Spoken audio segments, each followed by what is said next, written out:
Today's Ask Me Anything goes out to Karen, who says, I came from another video on how to teach your dog to sit on the first command. My Husky Malamute mix knows all my commands, but they're not perfected. I have to ask him a few times before he actually sits, and the same goes for other commands. He's not food or treat motivated, nor is he toy motivated. So how would you suggest going about perfecting all commands? Well, all dogs are food motivated to some degree because they have to eat to survive. So what you're doing is you're probably not making food as much of a value to your dog as you could, which I would start by doing by hand feeding the dog. Everything the dog would get would be through a system of reward for doing something, for coming to me, for looking at me, for moving with me, for sitting down, for lying down. And I would make something more valuable. Right now, if the food is not valuable to your dog, then your dog is really not being fed in the proper way for his behavior. In other words, a Husky Malamute is really going to be a harder to train dog because it's not a drivey dog like a Shepherd. So you're going to have to make something more valuable. If the dog's not toy motivated, building that prey drive might be really hard to do, but building food drive will be easier because you can hand feed the dog. You can give the dog a series of rewards for actions that he's doing, and that's kind of what I would start doing. I would hand feed the dog, limit the dog's food, limit the dog's access to pleasure, such as food, when he's not doing something he should be doing. That's what I would do. Try to find something, really yummy to mix in, some hot dogs or something, and go from there. I think you'll see a big difference. Make something valuable and withhold that thing of value for your dog until the dog gives you what you want. And I think you'll have a much easier time. Your straight talking approach is great to see. I have a question regarding what rewards to use. My 15-week-old puppy does work for normal dry food, but I feel the motivation is a bit lacking. Will it hurt my future training if I begin using higher value treats inside my house, chicken, treats, etc.? Thanks. Well, I know what you're asking, and the question is, it's a two-part question. In other words, if you're looking to get more results out of your dog, then you might want to increase the value of the food.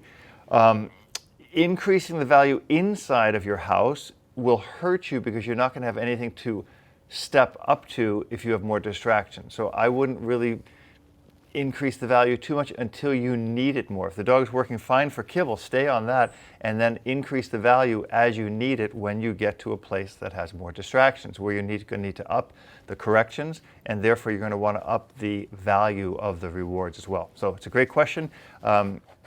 Two-part answer as well. Hope you like that answer. Hope it works for you.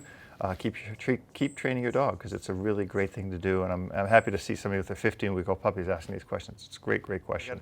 I got a 2-month-old Belgian Malinois puppy back in the Philippines at the moment, and my sister is the one taking care of him. I can't wait to be with him, but it will take 2 more years before I'll have my vacation. And how many days do I need for my dog to be acquainted and be comfortable with me as I handle and try to teach him some tricks? Right now, the problem you're going to have is if your sister is raising your dog for 2 years and you're asking how many days it's going to take for your dog to be acquainted and be comfortable with you. The dog might be acquainted and comfortable with you right away, but the dog is going to see your sister as his primary caregiver, handler, owner, or whatever. It's not something just at 2 years old you can just hand over to the dog, unless she's a professional trainer, and then you're going to work on reinforcing the command she taught him and take him away from her. I don't know. But for the most part, this dog, you should kind of just set your mind to it that this is going to be your sister's dog, and you're going to just be a really nice friend that tends to visit the dog. That's all I can say on that one. Sorry. That's a tough one. Dogs really bond with their original handler unless that handler then disappears and somebody else takes over that realm of training right from there. My dog wants to play. She barks in my face and nips at me until I get up and tries to have me play catch. If you catch me, if you can. I'm getting frustrated. How can I switch her off of that behavior? Jason, your dog owns you, right? You're lying down and your dog is barking in your face and nipping at you until you get up. The fact that you're getting up and giving your dog her way is showing the dog that she owns you, that you're going to do whatever she wants to do. That's a bad habit to get into right from the beginning. So you're not telling me how old your dog is or anything like that. I'm assuming it's a puppy. I don't know. But I would really consider putting some obedience on the dog, putting the dog in a crate, having the dog C, that you determine when you're going to play with the dog. You determine when you're going to get up off the couch. You determine when you're going to feed the dog.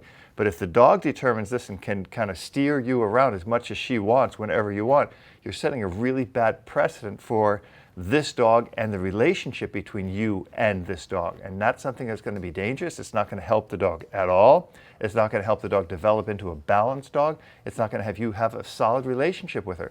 You must control the dog. The dog lives in your world, in a human world. And as such, you must control those behaviors from the dog so that the dog doesn't do that. It's just a bad, sloppy dog owner habit. I would not advocate it. Got a question? Ask me anything. Check out my website, robertcabral.com, for tons of online dog training lessons that will help you have the best relationship possible with your dog.